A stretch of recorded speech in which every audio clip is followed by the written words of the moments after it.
हाँ जी, तो स्टूडेंट्स अस्सलाम वालेकुम। तो स्टूडेंट्स ये रहा हमारा लेक्चर नंबर 7 जिसमें हम स्टडी करेंगे terminal characteristics of shunt DC generator. तो देखो स्टूडेंट्स, सबसे पहले हम इसी की इक्वेशन लिखेंगे आर्मेचर करंट की। देखो ये सप्लाई जा रही है, आपको मैंने प्रीवियस लेक्चर में ये चीज़ समझा दी थी। तो आर्मेचर करंट हमारे पास किसके इक्वल होती है? अगर हम इस नोड के ऊपर KCL लगाएं तो देखो ये कैंटरिंग करंट है, बाकी दो लिविंग करंट है। तो ये आ जाएगा हमारे पास IA is equal to IF plus IL। तो देखो स्टूडेंट्स, इससे ये चीज़ ज़ाहिर होती है कि अगर हम अपना लोड बढ़ाते हैं तो इससे क्या होगा, आर्मेचर की करंट बढ़ेगी, क्योंकि इन दोनों का डायरेक्ट रिलेशन है। और उसके बाद अगर आर्मेचर की करंट बढ़ेगी, अगर मैं इसकी इक्वेशन लिखता हूँ किसकी जी, अपने पास मैं अगर इक्वेशन लिख लेता हूँ टर्मिनल वोल्टेज की तो वो क्या बनेगी, आर्मेचर, क्योंकि ये सप्लाइड वोल्टेज है, माइनस दीज वोल्टेज जो यहाँ पे लॉसेस आ रहे हैं, वोल्टेज लॉसेस, माइनस IARA। तो देखो अगर आर्मेचर करंट बढ़ेगी तो क्या होगा, टर्मिनल वोल्टेज मज़ीद कम होंगे, यही चीज़ है ना। उसके बाद देखो स्टूडेंट्स अगर टर्मिनल वोल्टेज कम होते हैं तो इतना तो आपको पता है IF किसके बराबर है, VT ओवर, देखो VT ओवर RF, ये इसी के बराबर है ना IF। तो लिहाजा अगर टर्मिनल वोल्टेज कम होंगे तो IF भी कम होगी, ठीक है। और अगर टर्मिनल वोल्टेज कम होने से IF कम हो गई तो उसके नतीजे में हमारे पास ये होगा, जो अपनी मतलब कि आर्मेचर वोल्टेज है K फाई ओमेगा, यही है ना। तो इसके नतीजे में ये होगा स्टूडेंट्स, देखो कि कम फ्लक्स जनरेट होगा। क्यों कम फ्लक्स जनरेट होगा? क्योंकि इस तक कम करंट पहुंचेगी अपनी IF। तो IF जब कम पहुंचेगी तो कम फ्लक्स जनरेट होगा इसके अंदर, क्योंकि जब एक कॉइल में से करंट गुजरता है तो फ्लक्स जनरेट होता है। जब कम फ्लक्स जनरेट होगा तो कम EA की वैल्यू होगी, जिसकी वजह से अपने VT टर्मिनल वोल्टेज को दुगना लॉस देखना पड़ेगा, मतलब कि EA भी कम हो रही है। अब दोनों एक तरफ नेगेटिव वैल्यू बढ़ रही है और अपनी पॉजिटिव वैल्यू एक तरफ घट रही है, तो ये डबल इसको लॉस का सामना करना पड़ेगा। ये टर्मिनल करैक्टरिस्टिक्स का एक हिस्सा है। तो देखो स्टूडेंट्स, इससे बजारते खुद ये जाहिर होता है कि अगर हम EA को मज़ीद कम, अब देखो, और अगर EA कम हो रहा है तो टर्मिनल वोल्टेज मज़ीद कम हो जाएंगे। दिस इज़ कॉल्ड, ये कहलाता क्या, मतलब कि ऐसे, मतलब कि देखो ना डबल इफ़ेक्ट जो है ये पता क्या कहलाता है, ये कहलाता है फील्ड वीकनिंग इफ़ेक्ट।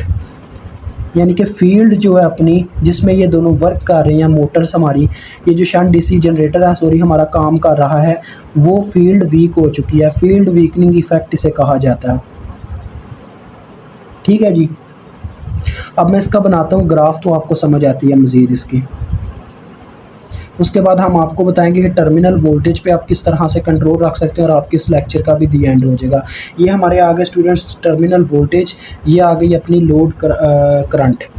तो मैक्सिमम वोल्टेज आपने देखने को तो आपको मिल गया कि EA के बराबर हो सकते हैं, जो कि ये लेयर बनती है।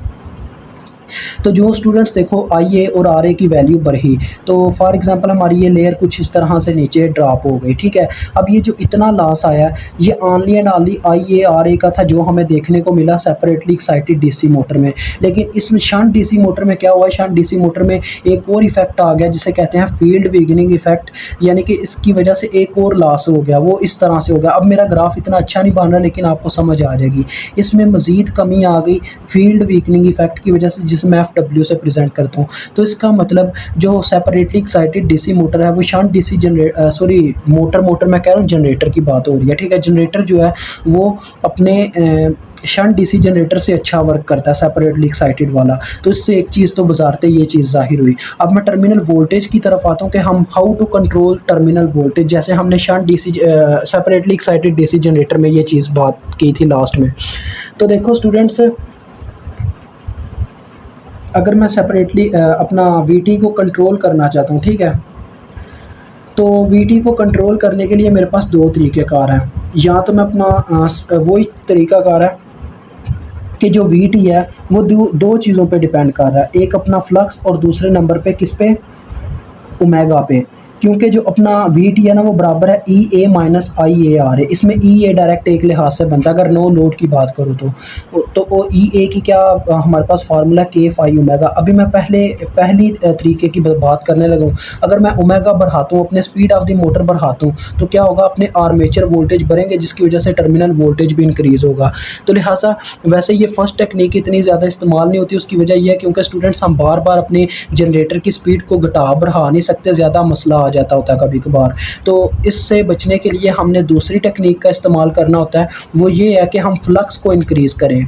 फ्लक्स को जब फ्लक्स इंक्रीज़ होगा स्टूडेंट्स, तो आर्मेचर वोल्टेज फिर भी इंक्रीज़ होंगे और टर्मिनल वोल्टेज फिर भी इंक्रीज़ होंगे। तो यही दो तरीक़ाकार हैं जो मैंने आपको बता दिए हैं। तो अभी आपसे इजाज़त चाहता हूँ। यहाँ पे आपकी ये टर्मिनल करैक्टरिस्टिक्स ख़त्म हो गई हैं। बस आपने इतना याद रखना है कि जो शंट डीसी जनरेटर है उसमें एक चीज़ का इजाफ़ा हो जाता है जो कि है फ़ील्ड वीकनिंग इफ़ेक्ट। तो अल्लाह हाफ़िज़, अस्सलामु अलैकुम।